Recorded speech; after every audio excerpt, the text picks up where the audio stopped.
They're not heavily priced, if you will. Sure. $5 or lower. Let's Sure. go with some of those. Well, we'll go with some of those.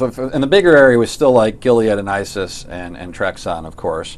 Even with some of those stocks making new highs, they're just phenomenal companies with great management, great R&D, and I think they're going to be hugely successful. And likely, one of the large cap pharma is going to come buy them at some point. I believe that. But going to the smaller ones, when you look at companies like, we'll start off with Unilife.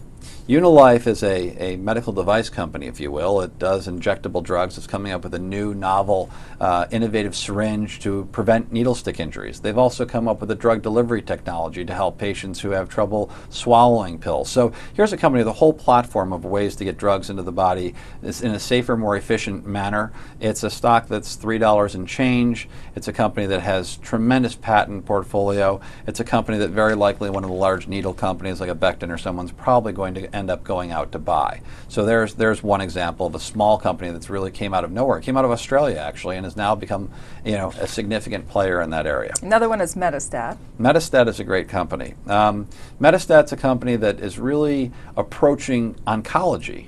You think about the largest killers out there, and oncology comes up in the top categories, certainly in the top few, both for men and women.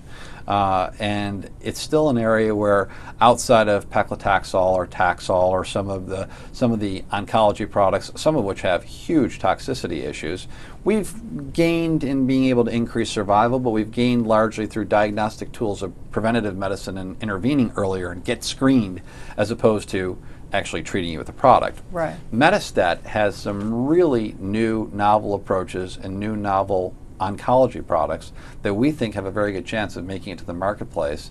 And I believe that's a company that could revolutionize the way cancer is treated today. And that's a very small company with, I think, huge upside.